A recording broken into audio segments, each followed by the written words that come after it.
Hello viewers, இன்னைக்கு நம்ம பார்க்க போறது ஒன் பீஸ் எபிசோட் 1028 பார்ட் 1.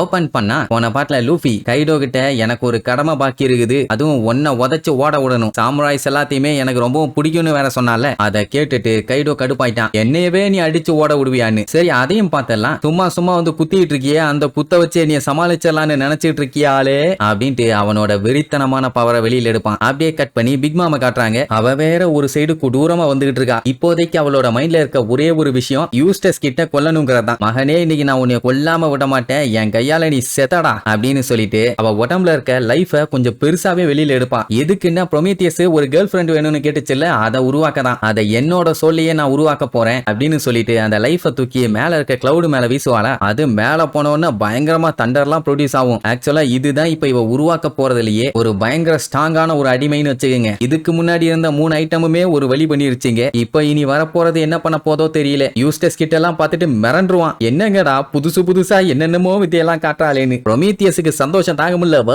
வன்னு வெயிட்டிங்ல இருக்கான். அவளுமே வாமா மின்னல்னு அப்படியே மேகத்துல இருந்து இலிச்சா மேனிக்கு ஒரு வாய் மட்டும் தான் தெரியும். என்னடானா உருவாயிட்டு இருக்கா. அந்த பவரை இவனுங்க லைவா பார்த்துட்டு மிரண்டுருவானுங்க. அது மட்டும் இல்லாம ஆல்ரெடி உன்னை புடிச்சு வச்சிருந்தானுங்க, இது என்ன புதுசா ஒண்ணு வந்துகிட்டு இருக்குன்னு சொல்லிட்டு இருக்கும் போதே பிக் மாம் யூஸ்டஸ் கிட்ட பார்த்து, எவ்வளவு தைரியம் இருந்தா நீ ஏன் மேலேயே கைய வைப்ப, உன்னை சும்மா விட மாட்டேன்டா, என்னையவா கடலுக்குள்ள முக்கிய எடுத்த, அதுக்காக உனக்கு ஒரு பெரிய தண்டனை காத்துக்கிட்டு இருக்குது, ரெடியா மகனேம்பா. அப்பவே கிட்டுக்கு தெரிஞ்சு போச்சு பெரிய ஆப்பா வைக்க போறான்னு. ஏன்னா இப்ப அந்த இடத்துல பிக் மாம் அந்த அளவுக்கு எனர்ஜியை ப்ரொடியூஸ் பண்ணிட்டு இருக்கா. இதுக்கு மேல இவனுங்க இங்க இருந்தானுங்கன்னா அந்த தண்டரை வச்சு அடிச்சு இவனுங்களை காத்தோட காத்தா கரைச்சிருவான். அதனால இந்த டைம் முதல்ல சேஃப்டியா எஸ்கேப் ஆயிடுவோம்னு சொல்லிட்டு அங்க இருந்து அடிச்சு புடிச்சு எஸ்கேப் ஆகி ஓடுவானுங்க. விடுவாளா பிக் மாம். அவ உருவாக்குன அந்த புது பொண்ணுகிட்ட உன்னோட பவர் என்னன்னு காட்டுற நேரம் வந்துருச்சு, அவனுங்களை விடாத அட்டாக் பண்ணுன்னு மட்டும் தான் சொல்லுவான். ஃபுல் பவர் எடுத்து அவனுக்கு 2 பேத்துக்கும் ஒரே அடி. அவ அடிச்சு அடிக்க அந்த மொத்த கோட்டையுமே அதிர்ந்து உள்ள தப்பிச்சு ஓடிட்டு இருந்த நம்மளுமே படாத பாடுபடுவாங்க. என்னப்பா என்ன பஞ்சாயத்து, மறுபடியும் நம்மள யாராச்சும் வெட்டிட்டு வராங்களான்னு பீதி. இப்பதான் இவங்க கஷ்டப்பட்டு ஒட்டமாவோட கிபிடாங்கோவை யூஸ் பண்ணி, அதான் அந்த டம்ப்ளிங்கை யூஸ் பண்ணி ஏகப்பட்ட விதத்தை ஆலிஸா மாத்தி வச்சிருக்காங்க. அதனால பிரச்சனை வராதுன்னு ஒரு நம்பிக்கை. பட் அதுலயும் ஒரு பஞ்சாயத்து என்னன்னா, ஒட்டமா அவங்களுக்கு கமெண்ட் கொடுக்கணும். அப்படி கொடுக்காம அந்த டம்ப்ளிங்ஸை மட்டும் கொடுத்து வச்சானா அது சுத்த வேஸ்ட். இப்போ பெர்ஃபார்மன்ஸ் ஃப்ளோர்ல தான் அவங்க எல்லாருமே இருக்காங்க. அந்த இடத்துக்கு சட்டு புட்டுன்னு போனோம், ஆனா அது எங்க இருக்குது என்னன்னு இன்னும் தெரியல. ஓடிக்கிட்டே இருக்காங்க. அட எந்த பிரச்சனையும் இல்லாம இவங்க தனியா ஓடிட்டு இருந்தா பரவாயில்ல. பின்னாடி அந்த பேஜ் ஒன்னு வெறி கொண்டு விரட்டிட்டு வர்றான். உடனே இவங்க என்ன பண்ணுவாங்க, அவனை எப்படியாச்சும் காலி பண்ணிடணும்னு சொல்லிட்டு ஃபர்ஸ்ட் நமி அவன் மேல மழை வர வைப்பான். அதுக்கப்புறம் உசோப்பு புகைய போடுவான். அவன் கொஞ்சம் அசந்த அந்த கேப்ல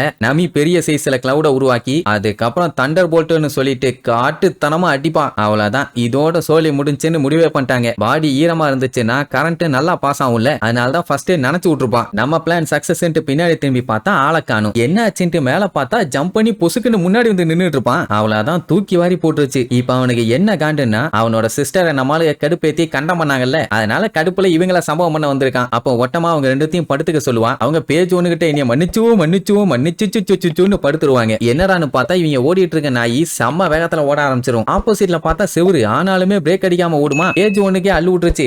நிப்பாட்டுன்னு எவ்வளவு சொல்லுவான், கேட்கவே இல்ல, போய் ஒரே இடி டமால்னு. அப்படியே கட் பண்ணா பிக் மாம் யூஸ்டஸ் கிட்டையும் கில்லரையும் அட்டாக் பண்ணால ஏகப்பட்ட செவுத்த ஒட்டச்சுக்கிட்டு வந்து விழுந்திருப்பானுங்க. நல்ல வேளை உசுருக்கு எந்த ஒரு ஆபத்தும் இல்ல. இப்பதான் தெரியுது எம்பரர் ஆஃப் த சீனா சும்மா இல்ல, அவங்க பவர் எந்த லெவல்ல இருக்கும்னு. என்னதான் பவர் அவ்வளவு இருந்தாலும் யூஸ்டஸ் கிட்டுக்கு அவளை கொன்னே தீரணும். சரி இப்ப இவங்க எங்க இருக்காங்கன்னு சுத்தி முத்தி பார்த்தா கோட்டைக்குள்ள இருக்காங்கன்னு தெரியுது. எந்த ஃப்ளோர் என்னன்னு கண்டுபிடிக்க முடியல, ஏன்னா வந்து விழுந்த வேகம் அப்படி. சரி பிக் மாம் எங்க போனா, நம்மள ஃபாலோ பண்ணி வரலையான்னு சுத்தி முத்தி தேடி பார்ப்பாங்க, எங்கேயுமே இல்ல. மேபி இவங்களை அட்டாக் பண்ண ஹோல் வந்து ரொம்ப பெருசா இருந்ததுனால ட்ராக் பண்ண முடியாம கண்ணா பின்னா எங்கேயாச்சும் போயிருப்பான். ஆனா அந்த லூசு எப்ப எப்படி வேணாலும் வந்து அட்டாக் பண்ணுவா, அலாட்டா இருக்கணும். டெஃபினட்டா இவங்களை காலி பண்ற வரைக்கும் அவ அடங்க மாட்டான்னு மட்டும் நல்லா தெரியுது. இப்படி இவங்க பேசிட்டு இருக்கும் போது டம்முன்னு ஒரு சவுண்ட், அந்த ஃப்ளோர் மொத்தமும் கண்ணா பின்னா அதிருது. என்னாச்சு, மறுபடியும் நிலநடுக்கமான்ட்டு அப்படியே அந்த ஃப்ளோருக்கு அடியில காட்டுறாங்க. பார்த்தா இவங்களுக்கு கீழ் ஃப்ளோர்ல தான் பிக் மாம் இவங்களை தேடிட்டு இருக்கான். டே யூஸ்டஸ் கிட் எங்கடா இருக்க, உன்னைய நான் கொல்லாம விட மாட்டேன்னு கொலவெறியோட கத்துவாளா. அப்பவே தெரிஞ்சு போச்சு மேடம் கீழே தான் சுத்திட்டு இருக்காங்கன்னு. ஒண்ணு மட்டும் யூஸ்டஸ் உறுதியா இருக்கான், என்னன்னா மறுபடியும் இவளை கைடோ கூட சேர விடக்கூடாது. அதனால பொலந்து கட்டி பார்சல் பண்ணி ஹெல்லுக்கே அனுப்பி விட்டுருவோம்,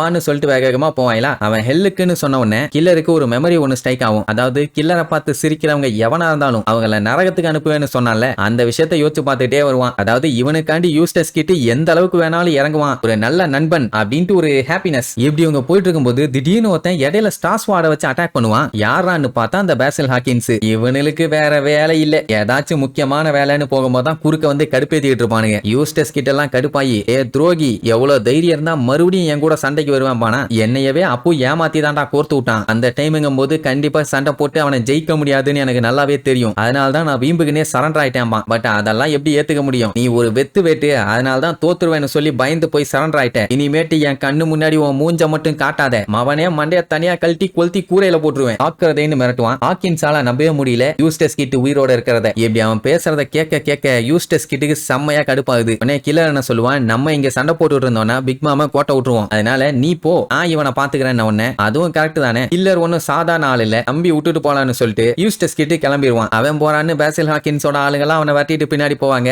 அவங்கள ஈஸியா சமாளிச்சிருவான்னு வைங்க. இப்ப ஹாக்கின்ஸ் தான் பாந்து கட்டணும். 2 பேர் இருந்தவன கொஞ்சம் பயந்துட்டு இருந்தான். இப்ப ஒருத்தனை அனுப்பி விட்டான்ல, சோ சண்டை போட்டு ஜெயிச்சலான்னு ஒரு நம்பிக்கை. டீமன் ஃபேஸ்னு சொல்லிட்டு அவனோட பெரிய சைஸுக்கு மாறுவான். கில்லர் பார்த்துட்டு, பரவாயில்ல, அனிமல் கிங்டம் பைரட்டோட ஹெட்லைனரா நல்ல வேலை பார்த்துக்கிட்டு இருக்க, இப்படி ஜால்ரா போட நீ எங்க கத்துக்கிட்டே அப்படி இப்படின்னு கேட்டவனே அவன் என்ன சொல்லுவான், கில்லர் இங்க சாகறதுக்கு 92% சான்ஸ் இருக்காமா, சோ கேர்ஃபுல்லா இருந்தவனே மறுபடியும் ஜோசியம் பார்க்க ஆரம்பிச்சிட்டியா, கொய்யால எங்களை பொறுத்த வரைக்கும் எல்லாமே எங்க கையில தாண்டா இருக்குது, எதுக்காகவும் நாங்க பயப்படுறதும் இல்ல கவலைப்படுறதும் இல்ல, சோ நீயா நானு பாத்துலான்னு கில்லர்லாம் பயங்கர கான்பிடென்டா இருக்கான். அதே நேரம் யூஸ்டஸ் கிட்ட, தாய் கிளவே உன்னை விட மாட்டேன், அங்கேயே இரு, வந்துகிட்டே இருக்கேன்னு சொல்லி காட்டுத்தனமா கத்திக்கிட்டு அவன் பாட்டுக்கு ஓடுவான். இதுக்கப்புறமா கிட்டு பிக் மாமா ஜெயிச்சானா இல்லையான்னு அடுத்தடுத்த எபிசோட்ல பார்க்கலாம். டாடா.